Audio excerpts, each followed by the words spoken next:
খাদ্যদ্রব্য দিয়ে ফিতরার কথা যারা বলছে তারা ফিতনাবাজ।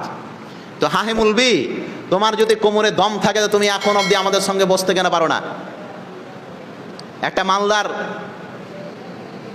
শেখুল জায়েজ আছে, শেখুল জায়েজ মানে ওর কাছে সবই জায়েজ হয়ে গেছে, যাকে চাচা নামে সব চিনে।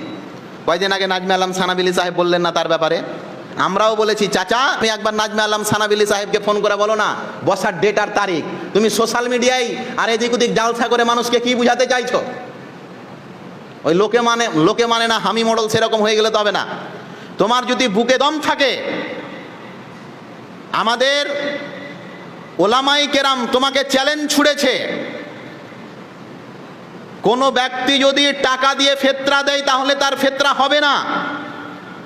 তুমি একটা গোলা বারুদ ফাঁকা মাঠে কেন গুলি ছাড়ছো? তুমি বলো।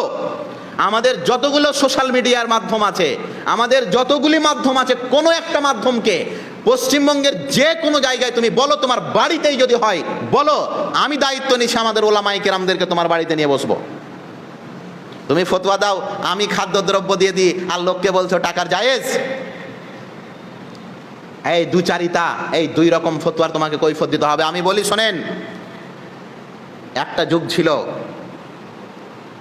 যেই সমাতে জালসাতে কিংবা ঈদের নামাজে কিংবা জানাজান নামাজের পরে দোয়া করা ফরজ ছিল না?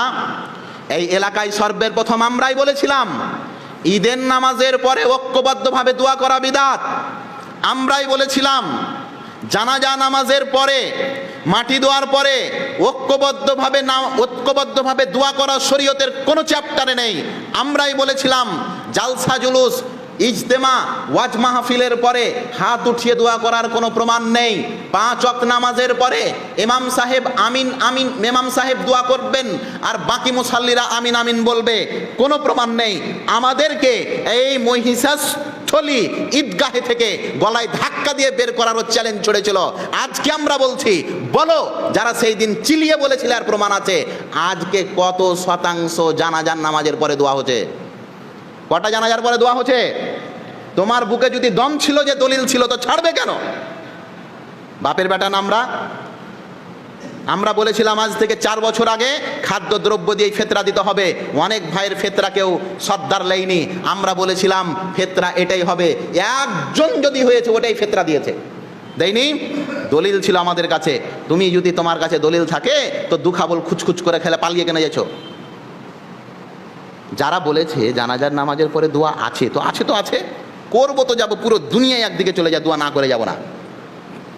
কিন্তু দেখা যাচ্ছে ওই মূল বিফের পাছায় হাত বুঝে আগে উড়ে গেল। কেন এই নীতি তৈরি হলো?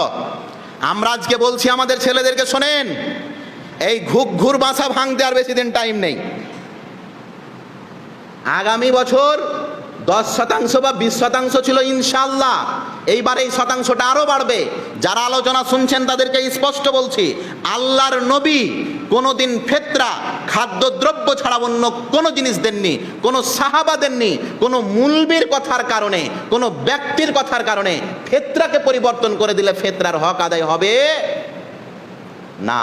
যারা বলছেন ফেতরা যদি খাদ্যদ্রব্য দেয় তাহলে ক্ষতি আছে, কোথায় ফকির খুঁজে বেড়াবে, অত চেল কাকে দিবে? টাকা দিলে ভালো, কথাটা ঠিক। টাকা দিলে লোকের নিয়ে বেড়াতে ভালো না? ভালো কি ভালো নয়? ভালো। তো আপনারা সুবিধা করেছেন মানুষের, খুব ভালো। তা আপনার মুলবিকে বলিয়েন যে আর একটা ভাই সুবিধা করিও তো, ফজরের নামাজটা সকাল 7টার সময় করিও তো ভাই। করা হবে না? ওটাই তো সুবিধা গো। এই ভোর 4টার সময় উঠা যাচ্ছে? বলেন, ভোর 4টার সময় উঠা যাচ্ছে? খুবই কষ্ট হচ্ছে। এই পাতাটা পড়তে বলেন না একবার মুলবি সাহেবকে, যে ফেতরা যে মুলবি তুমি পল্টেলে, মানুষের সুবিধা দেখে তুমি ফতুয়া দিলে, লেনে বালারও মজা, দেনে বালারও মজা। তো নামাজও হে মজা, হে ইমামেরও মজা, মুসাল্লিরও মজা। হবে না এটা? হ্যাঁ বলেন, হবে কি হবে না?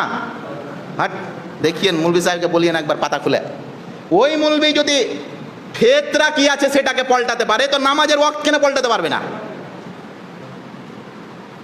প্রিয় ভাই, মনে রাখবেন, আল্লাহর নবী মুহাম্মদুর রাসূলুল্লাহ সাল্লাল্লাহু আলাইহি সাল্লাম বলেছেন, তোমরা কি জানো এই দুনিয়াকে ধ্বংস করবে কারা?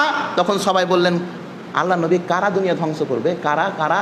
তখন আল্লাহর নবী বললেন, দুনিয়াকে ধ্বংস করবে কারা জানো? ওই পেট পিজারি মুলবিরা। কারা? সমাজের মধ্যে এখনও এক প্রকার এমন আলেম আছে যাদের জন্য সমাজ ধ্বংস হচ্ছে। এরই জন্যে খুব সাবধান প্রিয় ভাই। আমি সংক্ষিপ্তভাবে এলোমেলোভাবে কিছু বলতে গেলাম, যেহেতু সময় একবারে 20 থেকে 25 মিনিটে কি বলবো আমি কিছুই খুঁজেই পাচ্ছিলাম না। শুনে রাখেন, যে যা খান সেটা এক সা ফেতরা দেবেন। সা আমাদের কাছে আছে, আমাদের ছেলেদের কাছে আছে, আপনারা পারলেও কিনেও নিতে পারেন। মনে হয় 150-200 টাকা না কত টাকা দাম, 200 টাকা 150 টাকা মনে হয় নাকি, 150 টাকা মনে হয় দাম। একটা কোটার মতো আছে, কিচ্ছু করতে হবে না। বাড়িতে যা চাল খান আপনি ওই চালের বস্তাতে ভরে দিলেন, 2টা 3টা 4টা জয়টা লোক আছে তয় কোটা দিয়ে দিলেন, গল্প শেষ। যেই সমস্ত ব্যক্তিরা, যেই সমস্ত সর্দারেরা বাধ্য করছে ওই সমস্ত ব্যক্তিদেরকে ফেতরা নিচ্ছে না খাদ্যদ্রব্য, আমি তাদেরকে খোলা কথা বলতে চাইছি, ফেতরা যদি কেউ না নেয় আমাদের সঙ্গে যোগাযোগ করবেন, বিশেষ করে ইকবাল ভাইয়ের সঙ্গে, আমরা তার ফেতরা নেব। তারপরে যদি কোনো মুলবি বলে যে ফেতরা হয়নি, তাহলে অবশ্যই আপনাকে বলবো আপনাদেরই গ্রামের ছেলে, যে কোনো সময় ডাকবেন ওই মুলবি সাহেবকে ধরে রাখবেন। ইনশাআল্লাহ কেয়ামত অবধি তারা প্রমাণ করতে পারবে না যে আল্লাহর নবী আবু বকর, উমর, উসমান বা অন্য কোনো ব্যক্তি আল্লাহর নবীর যুগে ফেতরা খাদ্যদ্রব্য দিয়েছে। বরঞ্চ খাদ্যদ্রব্য বাদ দিয়ে টাকা দিয়েছে, কারেন্সি দিয়েছে। ওই সময়তে দিনার দিরহাম থাকার পরেও কোনো মানুষ ফেতরা খাদ্যদ্রব্য ছাড়া অন্য কিছু দেয় নি। পৃথিবীর বিখ্যাত বিখ্যাত ওলামায়ে কেরামকে আপনি দেখুন, তিনারাও এই কথা বলেছেন যে যদি টাকা দিয়ে কেউ ফেতরা দেয় তাহলে ফেতরা হবে না।